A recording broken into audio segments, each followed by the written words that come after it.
India और पाकिस्तान के बीच का झगड़ा 1947 के पार्टीशन से शुरू हुआ, जिसने जम्मू और कश्मीर की रियासत को अधर में छोड़ दिया। मुस्लिम मेजॉरिटी आबादी और हिंदू महाराजा हरि सिंह के शासन के चलते कश्मीर एक फ्लैश पॉइंट बन गया।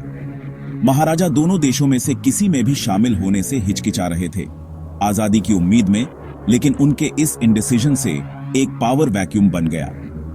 अक्टूबर 1947 में पाकिस्तान बैक ट्राइबल मिलिशियस ने कश्मीर पर हमला कर दिया, जिससे महाराजा को इंडिया से मदद मांगनी पड़ी।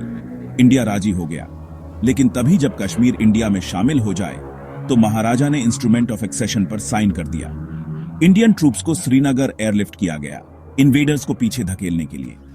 यह एक्सेशन इंडिया के क्लेम का लीगल बेसिस बन गया, लेकिन इसने पहली इंडिया पाकिस्तान वॉर भी शुरू कर दी। कई दशकों तक चलने वाले झगड़े की नींव डाली जा चुकी थी। पहली इंडो पाकिस्तानी वॉर 1949 में यूएन ब्रोकर्ड सीज फायर के साथ खत्म हुई, लेकिन कोई सोल्यूशन नहीं मिला। कश्मीर बंट गया। इंडिया ने जम्मू और कश्मीर को कंट्रोल किया। पाकिस्तान ने, जिसे वह आजाद कश्मीर कहता था, और गिलगिट बाल्टिस्तान को अपने पास रखा। सीज फायर लाइन, जिसे बाद में लाइन ऑफ कंट्रोल कहा गया, डिफैक्टो बॉर्डर बन गई। जो प्लेबिसाइट का वादा किया गया था वह कभी नहीं हुआ, क्योंकि दोनों पक्षों ने ट्रूप्स हटाने से मना कर दिया। यह डिवीजन, जो टेम्परेरी होना था, 75 सालों से ज्यादा समय तक चला है। कश्मीर का फ्रैगमेंटेड मैप अनसुलझी राइवलरी का सिंबल बना हुआ है। 4 वॉर्स ने इंडिया पाकिस्तान राइवलरी को डिफाइन किया है।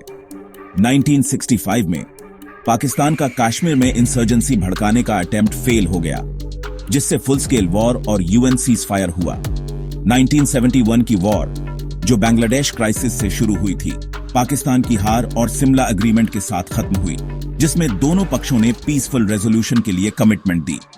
कई दशकों तक टेंशन्स बनी रहीं, जब तक 1999 की करगिल वॉर नहीं हुई, जब पाकिस्तानी फोर्सेस इंडियन टेरिटोरी में घुस गए। इंडिया के ऑपरेशन विजय ने पीक्स को वापस ले लिया, जिससे पोटेंशियल न्यूक्लियर क्राइसिस टल गया। हर कॉन्फ्लिक्ट ने मिसट्रस्ट को गहरा किया और पोजीशंस को सख्त किया। लाइन ऑफ कंट्रोल एक परमानेंट मिलिटराइज्ड बाउंड्री बन गई। इन वॉर्स ने कश्मीर डिस्प्यूट को साउथ एशियन जियोपॉलिटिक्स के केंद्र में रखा है। कश्मीर की स्ट्रेटेजिक वैल्यू बहुत ज्यादा है। इसके ग्लेशियर से निकलने वाली नदियां इंडिया और पाकिस्तान की एग्रीकल्चर और वाटर सिक्योरिटी के लिए बहुत जरूरी है।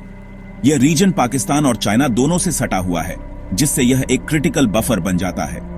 इंडिया के लिए कश्मीर का एक्सेशन उसकी सेक्युलर आइडेंटिटी को कंफर्म करता है। पाकिस्तान के लिए यह नेशनल और रिलीजियस आइडेंटिटी का मामला है।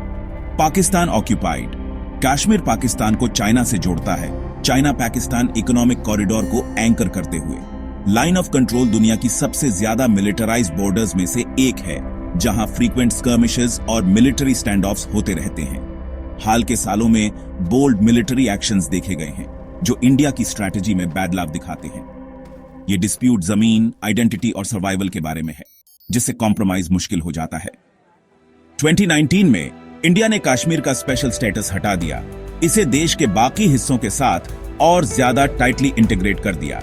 पाकिस्तान ने इस कदम की निंदा की, जबकि रीजन में चाइना के इंटरेस्ट ने नई कॉम्प्लेक्सिटी जोड़ दी।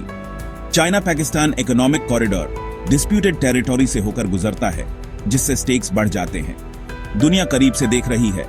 2 न्यूक्लियर पावर्स के बीच किसी भी एस्केलेशन से डर रही है। कई दशकों के कॉन्फ्लिक्ट के बावजूद शांति की उम्मीद बनी हुई है।